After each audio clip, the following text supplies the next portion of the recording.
Let's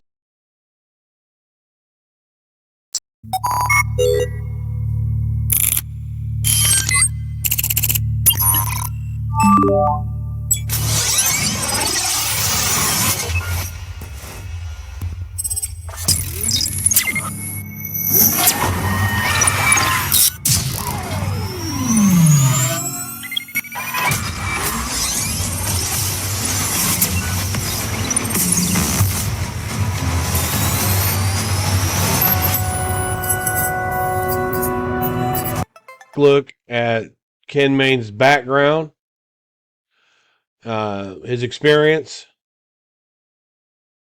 Because I don't want anybody to say he's uneducated. Now, just real quick here. His biography is United States Marine Corps, the toughest in our military. He's got a criminal justice degree. He's a patrol officer, walk the beat, undercover narcotics officer, undercover FBI task force, district attorney's office county detective, county drug task force supervisor, cold case detective, best-selling author, TV producer and personality, private investigator, and a cold case consultant. That's just some of them. Let's just take a look. Maines has earned his reputation by merging forensic science, criminal profiling, victimology, crime scene analysis, and becoming a critical figure in solving long-standing mysteries. Maines holds a bachelor's degree in criminal justice from Lock Haven University and has completed master's degree coursework in forensic criminology with the focus on criminal profiling. His academic and professional background has equipped him with the skills needed to tackle the complexities of unsolved cases with precision and insight. As the founder of the American Investigative Society of Cold Cases, Maines has spearheaded efforts to reopen and solve cold cases, working with law enforcement and families to find justice. His law enforcement career includes pivotal roles with the Williamsport Bureau of Police, the FBI, the Lycoming County District Attorney's Office, where he investigated everything from narcotics to homicides and organized crime, establishing himself as a well-respected leader in the field.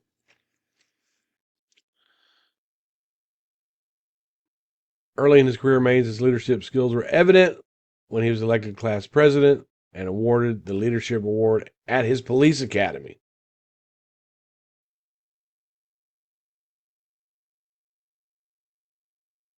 He writes a couple books, you can see.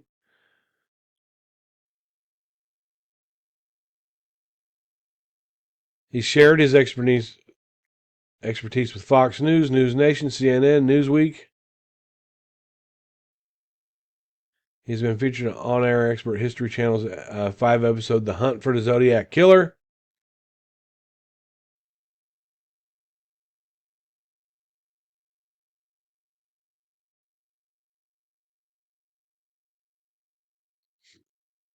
Master's degree, Danelle.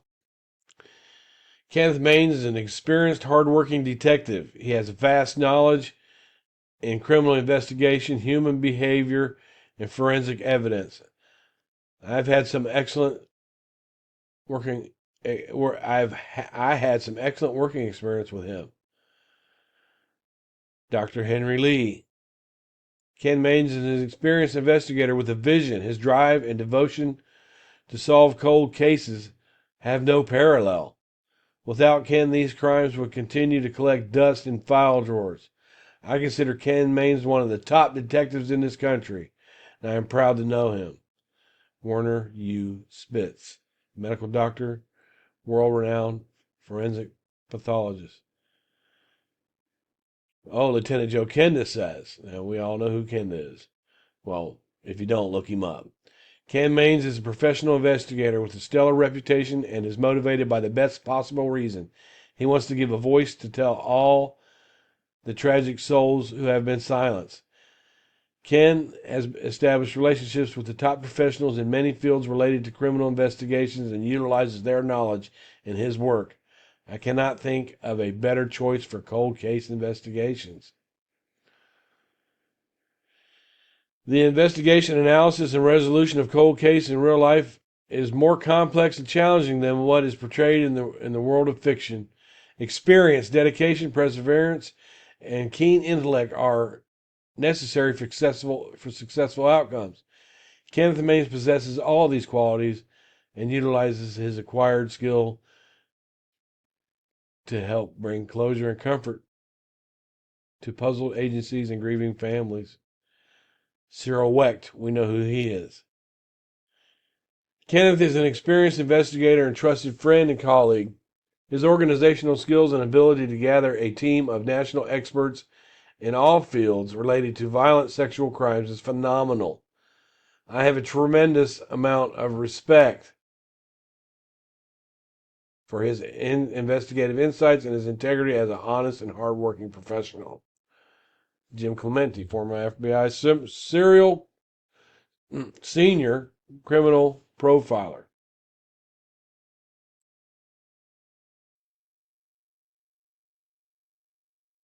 But we're all uneducated.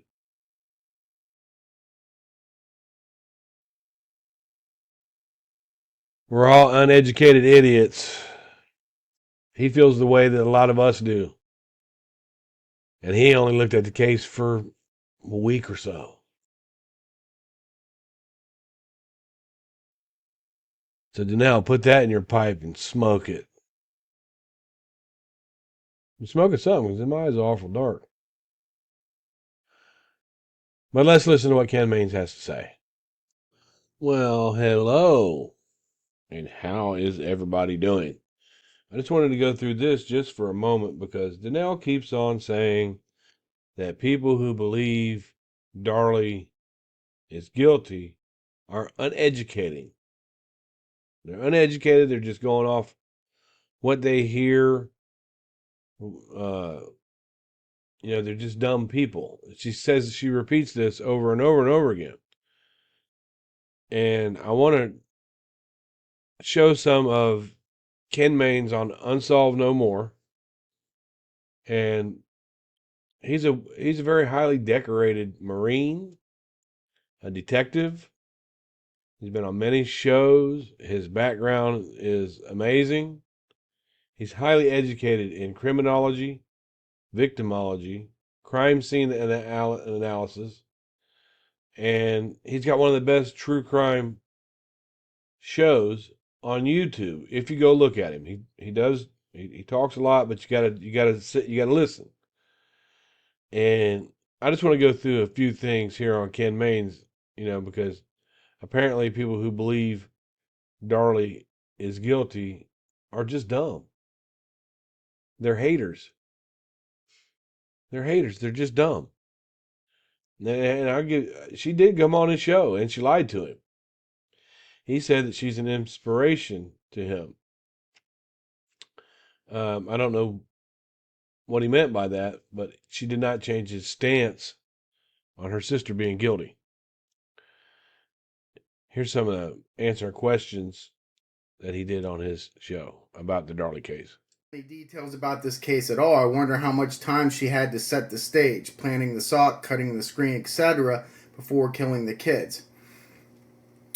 Now, he agrees just like I do. If you want to talk about a timeline, the timeline started as soon as Darren went upstairs. She had plenty of time to set things up. She didn't have to do everything at once. She could have went out in the garage and cut that screen while the kids were still up watching TV. And she probably did. She could have flipped that table over there. She could have had that sock at an earlier time. Because you can't tell how old blood is. And she had that sock ready, in my opinion. But let's listen to what the very well-educated law enforcement officer, detective, has to say. I would say that she had as much time as she needed or she wanted. Husband's upstairs, asleep.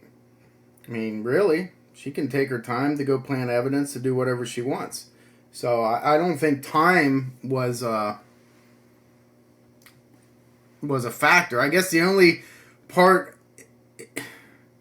of the timing would be when she kills the kids and then takes the sock down the street before she cuts herself. Yeah, the sock was there. The sock is confusing to both the defense and the prosecution. I just watched this last night, so it's the first time I watched it. I was wanted to hear him say Darlie was guilty, actually. And as far as the sock, it's the non-supporters believe that she went out the front door and placed that sock after dipping it in their blood and placed that sock, and that when she came back, she went over to the sink, which one of Ken's key clues is the sink and the blood drops that are straight down under it. That's one of the clues that told him that's not supposed to be there. Another one is the couch, he says. Because, she said she got attacked there at the couch, but there's no appreciable blood there on the couch. That comes from a seasoned detective, not just a bunch of uneducated, non-supporters, haters.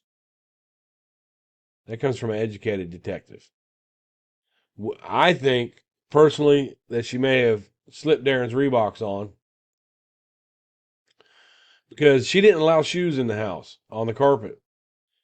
And if you see some of the end uh, pictures of the front porch, Devin and Damon's shoes are outside.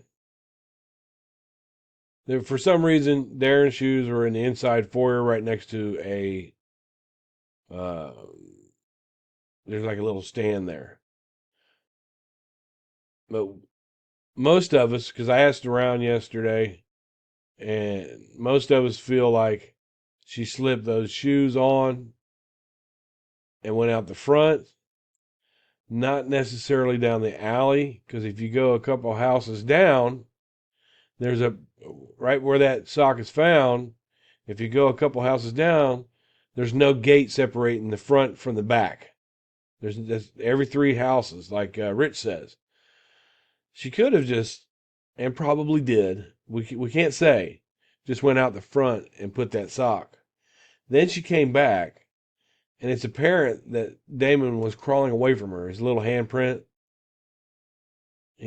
As she was cutting her own neck, stabbing herself at the sink, because that's where we believe she did it, and that's where he believes she did it.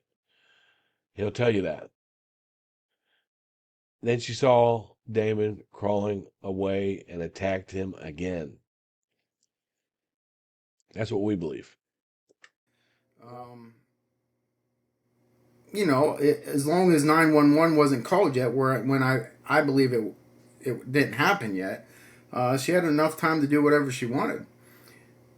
The only thing that really stands out to me there is your kid, one is dead, one is dying, and you're going to leave the house, plant the sock, come back, stage the scene, then call 911, or call 911 and then stage the scene, at least on the inside of the house, while your kids are laying there dead and dying. That's The trick to him, but he just glanced over it. There's some details in there that he wasn't aware of. And like I said, I feel like she was cutting herself at that sink and she saw Damon crawling away. There's evidence that he crawled. Now, Ken Maines doesn't speak about that. That little handprint on the carpet that David May or Officer Maine collected, he cut it out and collected it. That was Damon lifting himself up. The blood on the armrest of the couch were Damon's, trying to get away from her. I think he was trying to get away from her. And that would answer the question as to, on the back of her nightshirt, she had like a knife print in two different spots. Like she held it behind him. After she slit her throat, she went towards him to get him again, and that was her blood that was on that. She held it behind her back. He was trying to get away. I feel like he was trying to get upstairs to his dad, and that's when she got him again. And if you look at the way Damon's wounds are, towards the top of his shoulder, the knife wound is more like a miss. It's not a very deep stab. There's two of them. So she's coming down and misses because he's crawling. And then she misses again to get the deep wound. And then finally, the other four wounds to his back were because he was all the way down to the ground. That's my opinion. One cold, calculated person.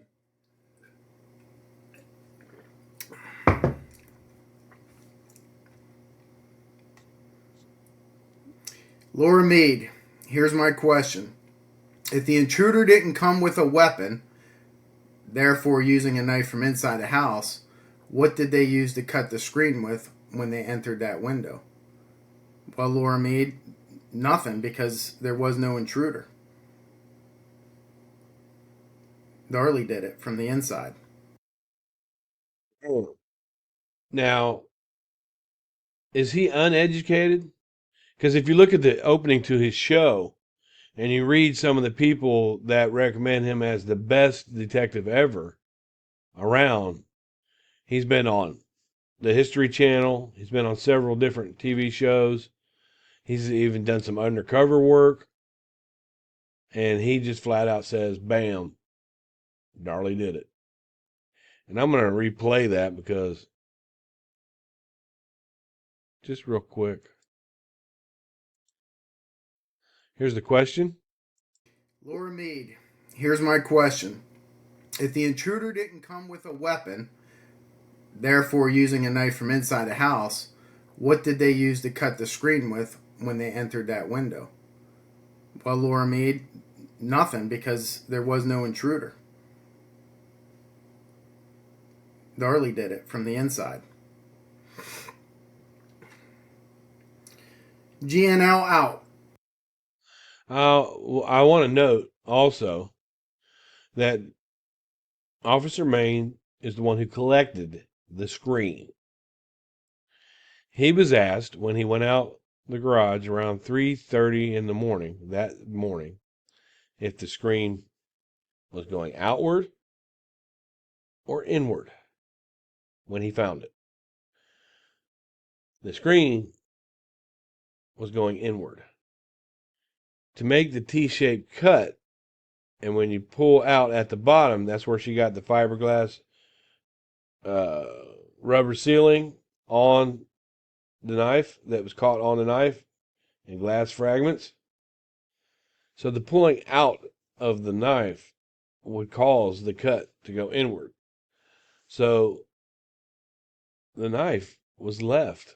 I mean, it was the screen was the way it was cut inward. Now, if you're going out, you're going to move that screen out with you.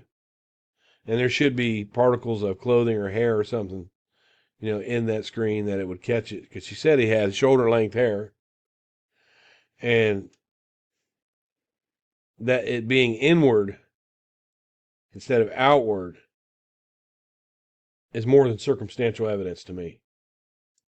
Happy Veterans Day and Semper Fi, brother. Love what you do. Yes. And it has slipped my mind, and I can't believe it did. Happy Veterans Day today to all you veterans out there. I appreciate you. Yesterday was Marine Corps birthday, which I usually years. focus on because obviously I'm a Marine. And then when Veterans Day comes, it kind of slips my mind for a minute. It's not the first thing I think of in the morning, but I'm thinking of it now. So happy Veterans Day to all who served. So now, where he breaks it down, the case, where he tells you why he feels the evidence and everything about Darlie, why she's guilty, uh, that's a members only video. And I don't do members only. I mean, I could if I wanted to. But when it comes to true crime, I don't do members only. I like it when people put it out for free. And I understand that Ken Mains is here to make some money. He knew that he would get a lot of views if he let Danelle come on. And that's what he did. But his consensus as a professional, trained educated, decorated detective is that Darlie did it.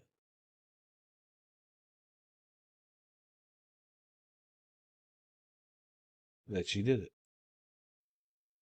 And he's no dummy. Now, Danelle went on his show. I'm going to try and look at a little bit of that right now.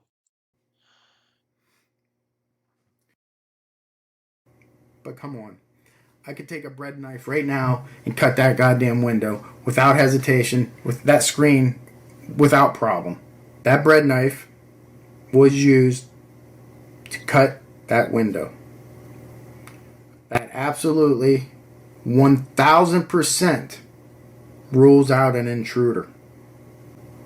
No intruder is going to come into your house through unknown means, grab a bread knife from inside the house, go out, cut the screen, put it back, grab a butcher knife, and then go and slaughter. Listen, when it doesn't make sense, it doesn't make sense. You don't have to go down rabbit holes to figure it out. But come on. I could take a bread knife right now and cut that. He also said in that he also said, "What do you mean you can't cut it because it has a rounded tip?" He's talking about Darlie Key said, "You can't cut it because it had a rounded tip." He said that's the most asinine thing he's ever heard. Okay, he has released his members only. It was members first. And then he let it sit into the deep dive, which I have not been able to see the complete deep dive into this that he came up with. It's 3 hours and 55 minutes long, and I'm going to lead people to it. You can see it here on Unsolved No More. He's got 117,000 subscribers. The Darlie Routier is a complete investigative series by renowned cold case detective Ken Maines. When you go over there, click this subscribe button. If you like it, hit the like button. It looks like 1,000 people liked it. I'm going to skip through to the end real quick and see. Okay, he talks a lot. He explains things a lot. So I'm going to skip through here. I'll move my camera out of there. Let's skip through just real quick. Tactics such as that used to find the Golden State Killer. Oh, I'm sorry, that's from a different case that I just read. That was a different one. Cynthia says, I thought she was innocent until this video proves she is guilty. Janelle Kearns. I think I just got an email from Janelle Kearns. Okay, he's back on that part. Let me go to where he's into this two-parter. One single one. Knocks and pulls over the vacuum cleaner. That's how you get the blood on the tire, the wheel of the vacuum cleaner. Lays it down, gets her blood on the handle because she's already cut herself. Is holding the thing. She had, now see, all this makes sense to me. Okay, all of that. There's only one thing that doesn't make sense to me. So you have to look at it. And that thing is the sock that's outside 75 yards away. Just because it doesn't make sense doesn't mean, okay, there's an intruder. I just went over all the other, okay, the pros and the cons of intruder versus somebody inside the house. We've already done that. We've established that it's somebody from inside the house. So just because you have one piece of evidence that doesn't make sense, it doesn't mean you have to flip-flop and say there's an intruder. What it could do as a jury member is put reasonable doubt into play. That it can do. But it doesn't take away that the offender was from inside the house and we ruled out the 7-month-old child. We ruled out Darren, so that it only leaves one person left, and that's Darlie. She had to have staged. Everything else is staged. Okay, I just talked about the wine glass uh, in the vacuum cleaner and stuff like that. She had to have staged that, right? But she had to have done that before she cut herself and after the kids were killed. So how does she do it? She butchers those kids, stabs them, takes a sock from the utility room, goes back in, and daubs their two blood. That doesn't make sense, right? I think he doesn't know that Darlie's DNA was found on the toe of that sock. I don't think he knows that. It doesn't make sense. That's supposed to make sense. So how does that sock come into play? Hi. Nobody likes commercials. I'm going to skip this one just as soon as I possibly can. I got to move my big head out of the way. There we go. Move my big old head out of the way. Is it possible that after she kills the kids, she washes her hands off, dries them off with a towel, because there was like 5 or 6 different towels there. He's talking Gets about the kitchen area. the sock, maybe to, or maybe I don't know. The sock is supposed to make you. I don't know. How does? I mean, I can see her planting that. That's not the issue. This is how she did it. 2:30 in the morning. I'd want to know whether there's any street lights out. None in the there, back alley. That she could take that sock down there and leave it as if she wanted it to be found. And that's exactly what Greg Davis said. Why not right outside? That's exactly what Greg Davis said when he was talking about the sock. He said he couldn't understand it either, but he felt like it was put out there to say, "Hey, look at me." Greg Davis said the same thing years ago. I guess only Darlie knows the answer to that. It doesn't take away everything else. So, in an honest assessment, when you look at everything, the totality of everything, that sock doesn't stand out to me. But again, there's an explanation for it. Darlie did that. Okay? But I don't want to say why, because I think we know why. But how? How did she do that? I mean, it's simple enough. Is after she murdered the kids and washed her hands, she grabbed the sock and was wiping off fingerprints or whatever she was doing, and had 2 spots of blood on it, and took it down there. And another possibility is this: William Gorsuch testified that he saw Darren outside in the yard as Officer Waddell was pulling up. Darren was already outside in the yard. We know through studying this case and studying Darren that he is covering for her. Another explanation could be that Darren quickly saw that sock and he realized it was on her hand and he took it down there. That's another explanation, but we just don't know how it got down there. What we do know is that an intruder didn't leave it there. Rich and Mystery Maverick will tell you that the fact that the dog sniffed up to that sock and then it stopped there, they'll tell you that's because a car came and they say that's the indication that a car came and picked up an intruder. But you have Gorsuch who could see the alley. He said there were no cars in it, no strange cars around that night. And he stood outside when he got home. He drove a little 85 Nissan King Cab truck. I used to have one of those. And he sat outside for a little while before he went in the house. And their windows were open because it was a warm night. He testified that their window was open. so he could hear things. And then, he heard a noise, and he jumped up, and he saw Darren in the yard as Waddell was turning onto Linda Vista to come down the street with his lights on. So Darren was already outside. And they can say, well, Waddell lied. He lied. But they can't dispute Gorsuch, who saw the same thing. And Gorsuch had no reason to lie. A police officer may have a reason to lie. But a neighbor whose son played with those kids, Jonathan, has no reason to lie.